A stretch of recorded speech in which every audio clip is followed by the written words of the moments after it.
Welcome back and thanks for joining us. If you're new to our channel, please hit that subscribe button and the notification bell so you'll be notified of each new video.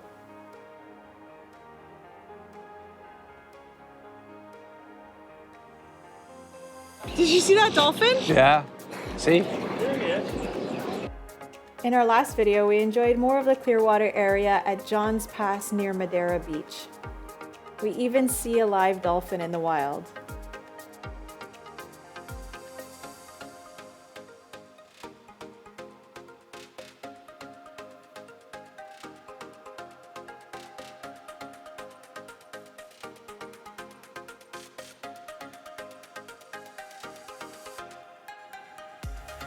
In this video, we try to plan our exit strategy and ponder the spiritual implications of COVID-19 and its effect on the global community.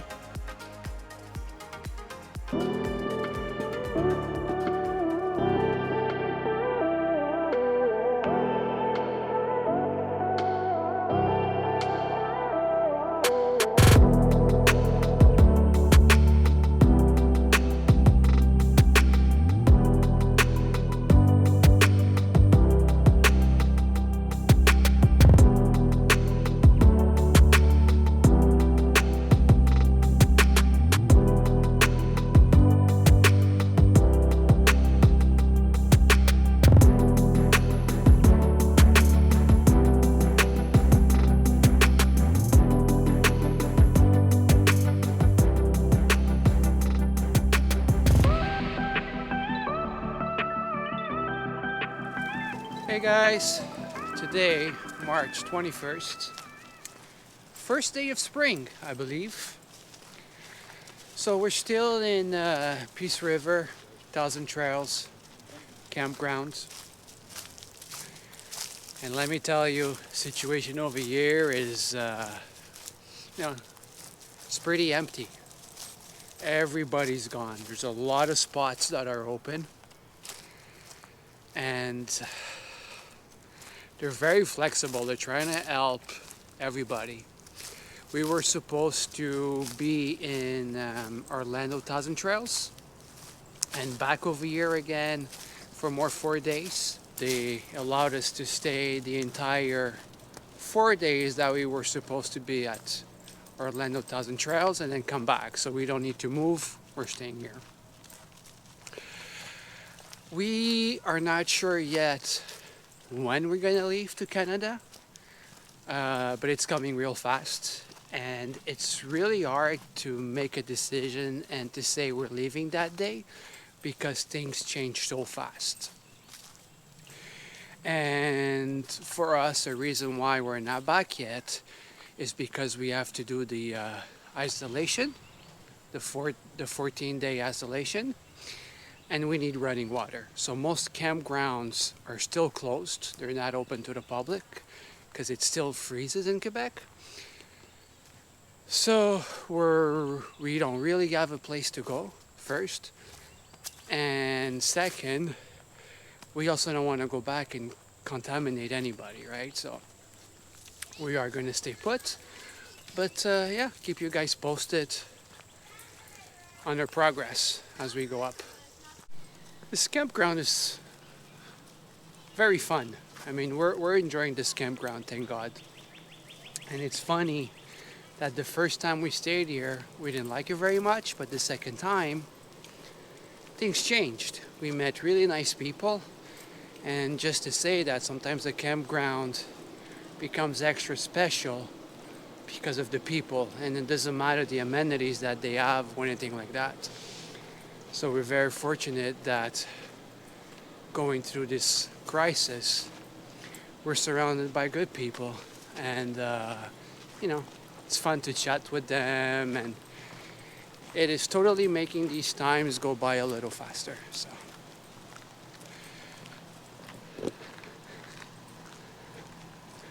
show you a little bit of the campground. What's neat about this campground is the river. Peace River right there, so you could kayak. Apparently you could find a lot of fossils and a lot of shark teeth. So if you're into that kind of thing, you just go there, and apparently it's pretty easy. So as you can see, tons of open spaces. I mean, and this is supposed to be ice season for Florida. So that's all they have, a lot of open spaces. So they're very flexible, thank God. In my opinion, it makes sense because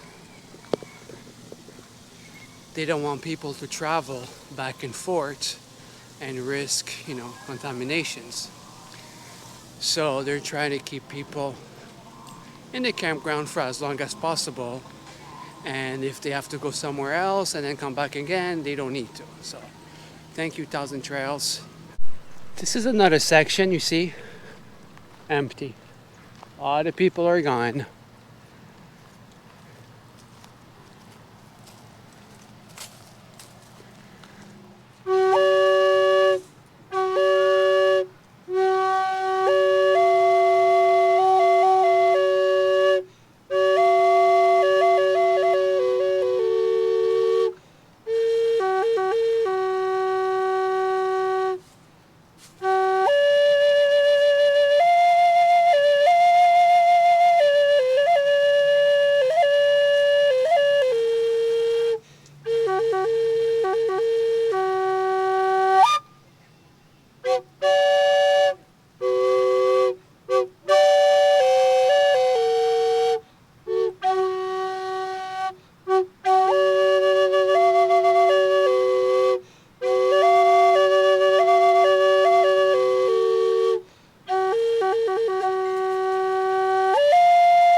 That's lovely.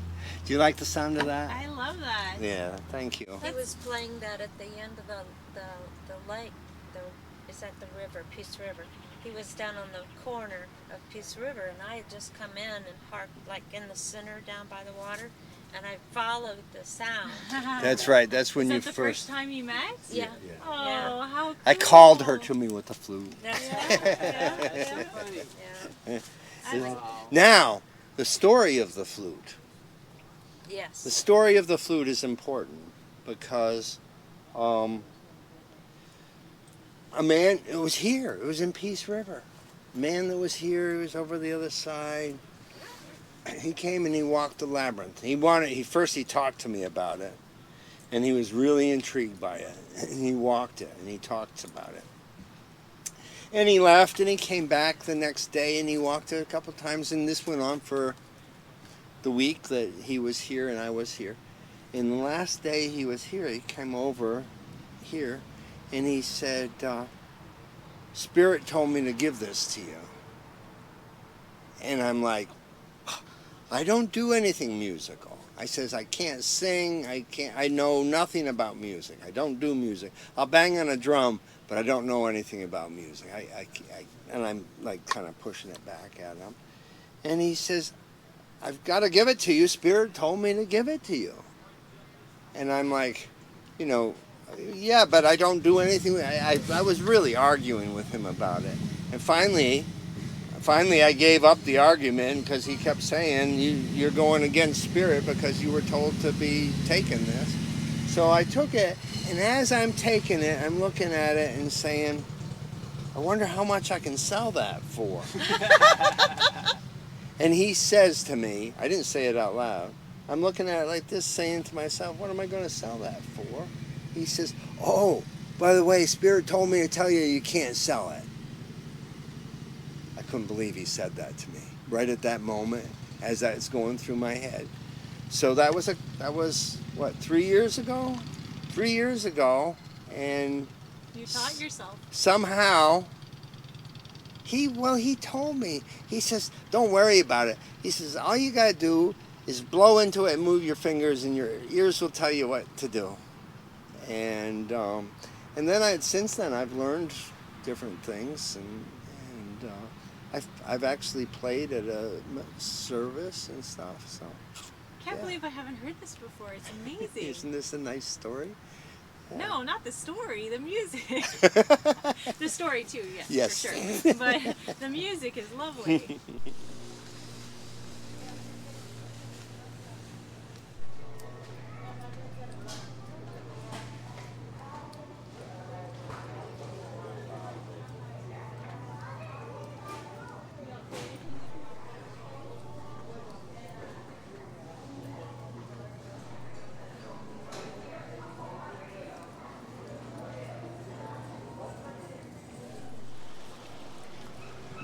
So that was a quick trip to Walmart.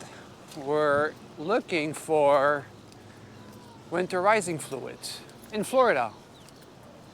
Believe it or not, Walmarts do have it, but they sold out.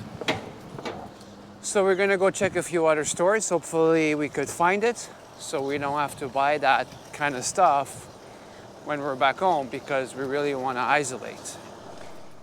So, a smaller town. Apparently Arcadia has more stuff. So. Well, we're gonna see your luck in this store. Yeah, there you go. Is it? Yeah. Oh, nice. Clearance. Should grab 2 or 3? I'm not sure. 2 if we're very careful. Should we grab 3? No, 2 should be fine. 2 should be fine, but we'll just be very careful. We'll do it. Okay. Yeah. I never thought about purchasing this in Florida.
Ride tomorrow.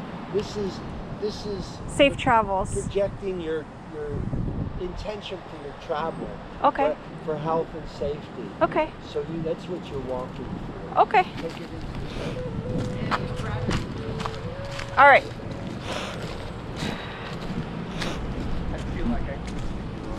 It's okay. So my intention for today is to have safe, swift, easy, uneventful trip back home.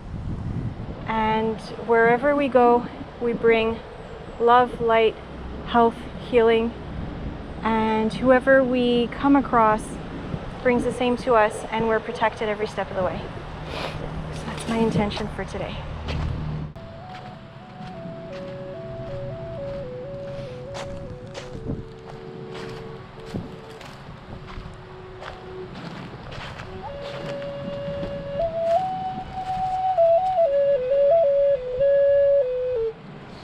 That was beautiful. Did you Thank you for adding the music. All right. Thank you. Good. You're welcome. I think this is important for us because I don't think there's any, there's not that many people that I run into that are as responsive as you and Dory are. And I feel like I saw that back when I first met you. Yeah. And I wasn't at all surprised that we made that kind of a connection. Well, I'm not surprised either that we've keep bumping into each other also. Right. It's been important. Yeah. And you've helped me a lot. You've helped me a lot. And So tell me what your take is on this coronavirus thing and how we're going to heal from this. And interesting to look back at the times when there's been big problems with worldwide pandemics. When you look back at it, they all happened at a point of stress. Stress makes us sick. And the point of stress in the world is palatable. absolutely. With the way there's all the polarities in politics and other things, that stress that we're under has caused the pandemic. And the last big pandemic was 1918, World War I. You know, it was a real time of real stress coming to the end of that war, and every time, if you look back at when these things are happening, people are under stress. Stress causes sickness. If you're not stressed, you're not going to get sick. And not being stressed is being in that position of trust and understanding that there is that love that's in you, about you, around you, cares for you. Nothing can happen. You cannot go down, least it be amid a wreck of worlds. You cannot go down. You're not going to. And it doesn't, I don't care, you know, I say that and you get sick and say, oh, I got sick, or it's not the same. It's not the same, because I think God has a plan for your life, and you're here to awaken your consciousness to understand that you have divinity within you, and everybody has, and to be able to work with that divinity with everybody is what we need. That's what we are going to get to. This is what this time of stress is going to push people towards. So we're going to have this. There's not going to be a easing off of it, because it's produced its own problem now. The virus has, which pushes people into more stress. More people and other things are going to happen. More people are going to, if they don't get the coronavirus, they're going to get cancer, or they get sick, heart attacks, people get scared. These things happen. So I guess we just need to be trusting. We just need to continue our meditations and just be as trusting as we can, knowing that we're taken care of, that this is a physical body that isn't really physical, it's just energy. And it can't be destroyed. It's going to continue. The physical part may become dirt again, but we're going to be okay. And awakening that understanding is what we're looking to do. So do you see this pandemic as a positive or a negative? Oh, it's a positive. Yeah. Yeah. Because it has to happen to awaken people. When people get stressed or they get sick, what do they call it? The foxhole faith. When people are really under the gun and things are really pressing hard on them, all of a sudden, what happens? They end up calling out to God. Yeah. You know, that's when they finally wake up. Yeah. It's there. It's been there right along. But this is good. We finally get talking about it, so now I can talk to them some more about it. Yeah, that is good.